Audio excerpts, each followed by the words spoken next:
Calls are growing for action to be taken over a pattern of violence holding Fort Hare University to ransom. This follows the apparent attempted assassination of Vice-Chancellor Professor Sakhela Buhlungu and the fatal shooting of his bodyguard Mboneli Vesele earlier this month. Vesele was driving Buhlungu's vehicle at the time. Things are so bad at the institution that it's triggered the exit of its Deputy VC Oscar van Heerden, who said this incident has now confirmed his decision to resign out of fear for his safety. Rivonia Circle Chair Songezo Zibi is among a group of South Africans who are raising their voices for effective intervention. The group also comprises the former Finance Minister Mcebisi Jonas. Songezo, good evening to you and welcome. Police say no arrests have been made, no motive is clear.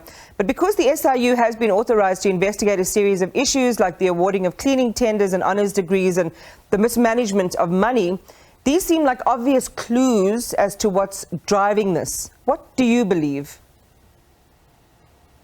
All of those issues are at play here, and this is not the only matter that has not been resolved. The matter of Beatrice Roads last year in Beacon Bay in East London also falls into the same category.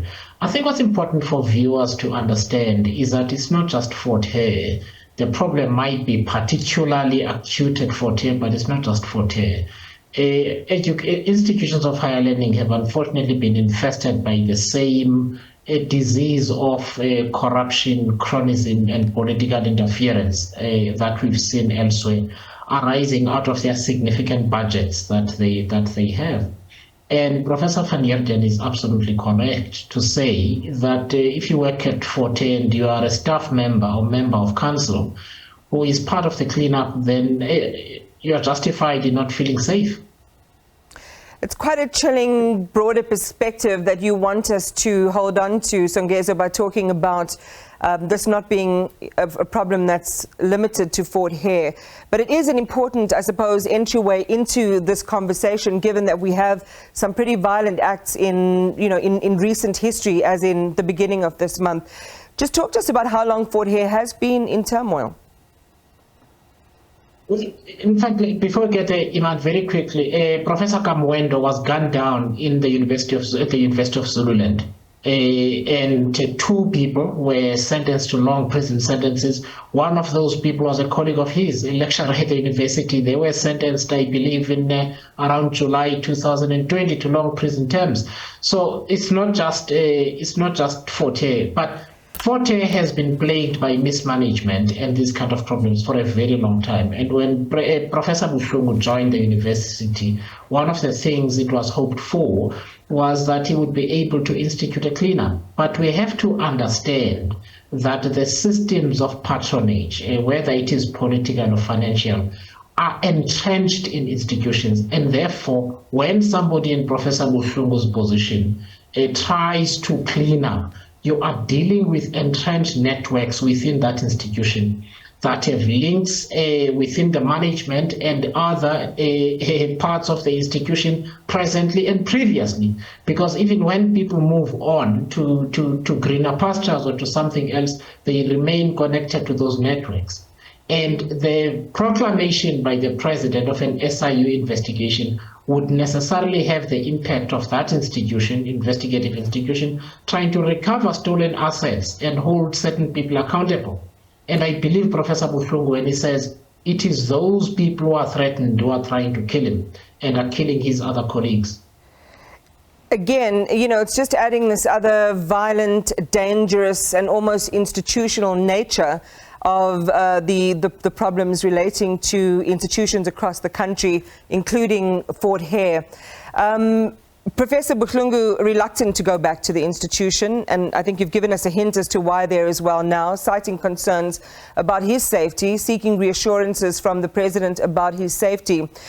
Is there anything that you can share about, the kind of arrangements that would have to be put in place, given, as you've just shared with us now, the problems are far more entrenched, and indeed you've got to look over your shoulders sometimes at your own colleagues?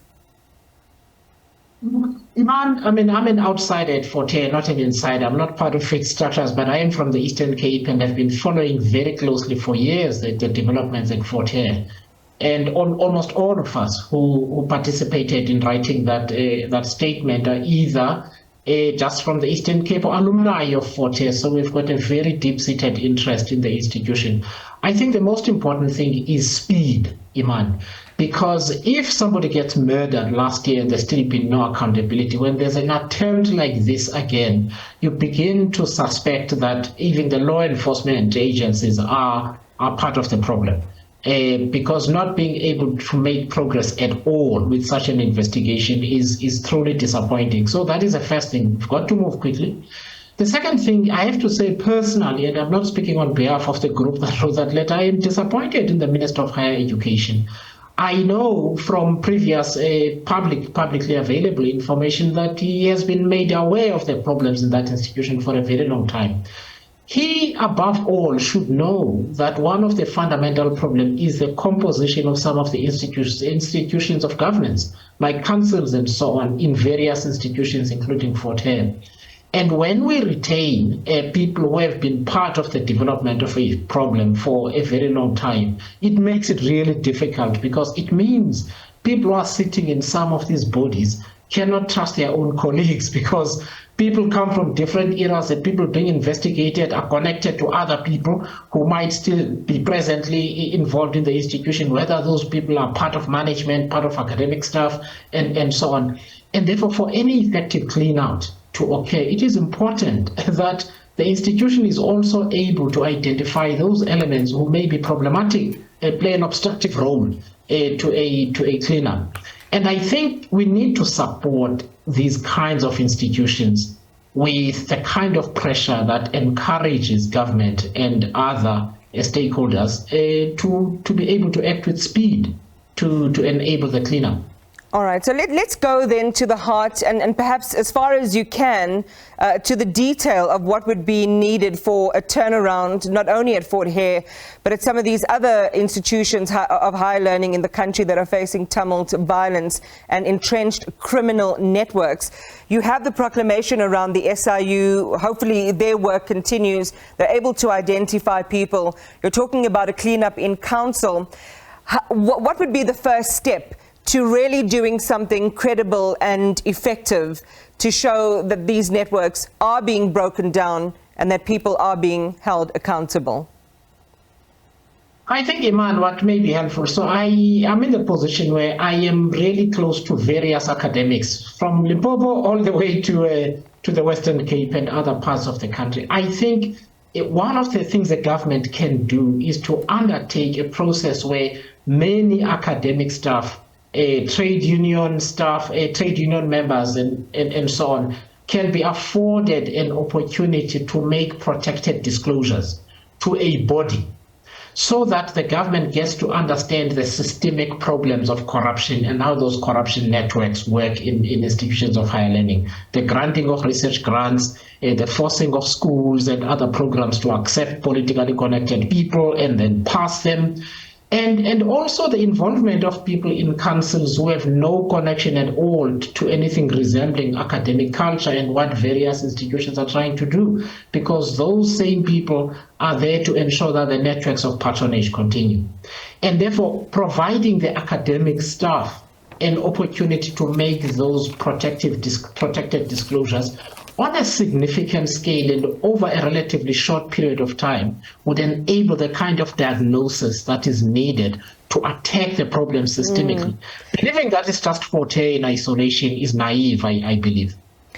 You're talking about whistleblowing, and we know the parlous state of the fate of whistleblowers once they come out. In fact, the dangerous state and the state of where your life can actually be in danger and you can die.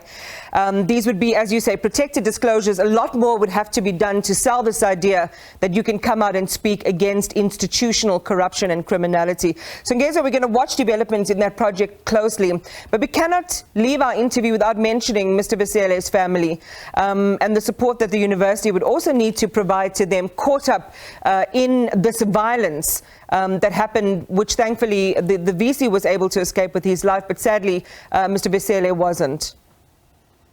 Yes, absolutely, and I really truly feel for his family because Mr. Vesele's death is needless. Firstly, Professor Buhlungu should not have needed a protection to begin with. And secondly, Mr. Vesele was carrying out a public service, looking after a senior public servant who's doing the work of the South African people, and he was killed for it. I think it's truly tragic, and it's hugely unjust to his family, who must now do without him. And my condolences go out to him. They go out to the Roots family. Mr. Petrus Roots was shot and killed last year, and people in other institutions who also face similar problems and don't get as much coverage. Songezo Zibi, thanks for talking to us tonight. He is the chair of the Rivonia Circle and part of a group of prominent South Africans who are calling for action to be taken on the country's institutions of higher learning, given the criminal networks and acts of violence that are taking away the lives of some members of staff, and in this case, the life of a bodyguard.